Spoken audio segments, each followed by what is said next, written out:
On va continuer avec l'autre outil maintenant.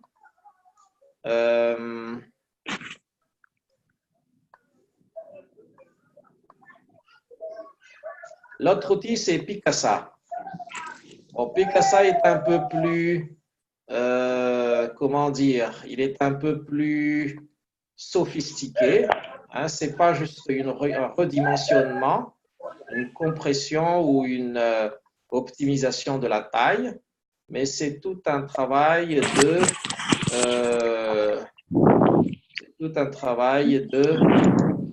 d'amélioration de la photo que vous pouvez faire. Bon, il y a beaucoup de bruit du côté de Akatano. Si vous pouvez mettre en mode muet tout le temps. Alors, maintenant, je vais passer donc. Je vais partager à nouveau l'écran. Et cette fois-ci, c'est Picasa que je vais lancer. Picasa, le voilà. Donc, j'ai là un ensemble de photos et je veux faire quelques traitements. Par exemple, pour celui-ci, je vais faire un traitement. Je double-clique là-dessus. Est-ce que vous voyez tous l'écran d'abord? Oui, on voit l'écran. Oui, on voit. On voit l'écran. Oui, oui.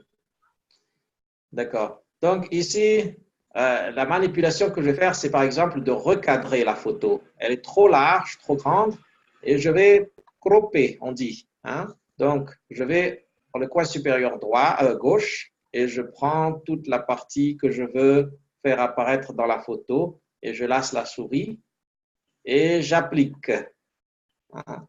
Et voilà donc la nouvelle photo que j'ai obtenue. Donc, crop, c'est un très bon outil pour cadrer les photos. C'est le premier.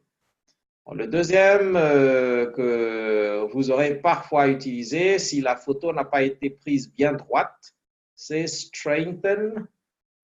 Celui-là, ça permet donc de faire des rotations de la photo pour qu'elle soit plus droite ou moins droite. Ensuite, l'autre outil que vous pourrez utiliser très facilement et intuitivement ici, c'est par exemple la lumière. Hein, vous pouvez préciser la lumière ici comme ici. Hein. Donc, ça permet d'améliorer un peu la couleur de température aussi, très froide ou un peu plus chaude. Et évidemment, vous pouvez explorer cet outil. Il dispose de beaucoup de fonctionnalités. Il est très simple pourtant. Il est pourtant très simple. Vous pouvez avoir en quelque sorte une image comme ceci aussi, ou encore d'autres comme ici, etc. Donc voilà les fonctionnalités disponibles avec Picasa. Hein, vous pouvez améliorer votre image. Mais ensuite, là, vous avez la taille de ce fichier original avec 3 mégas. Cette photo pèse 3 mégas et nous voulons maintenant le sauvegarder en plus petit taille. Et bien, vous allez en export, juste ici, export. Et vous allez c'est entre 300 pixels à 800 pixels les photos. Vous n'avez pas besoin de plus de ça en général.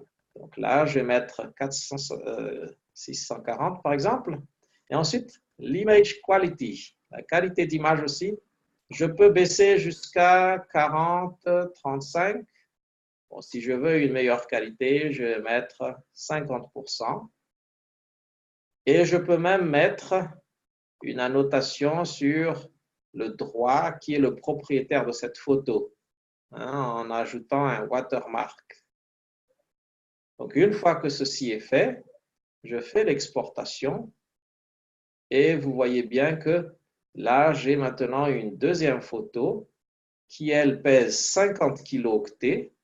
Hein. Elle pèse 50 kilooctets, elle fait 640 fois 558. Donc, voilà ma photo réduite de 3 mégas jusqu'à 50 kilooctets.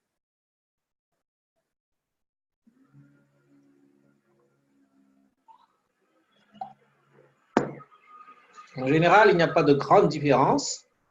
Ah oui, et puis en bas ici, remarquez bien le petit watermark. Hein.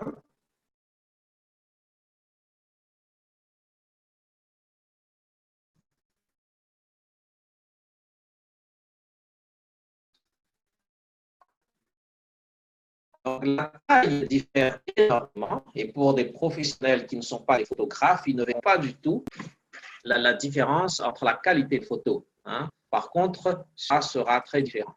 Voilà pour cette autre partie.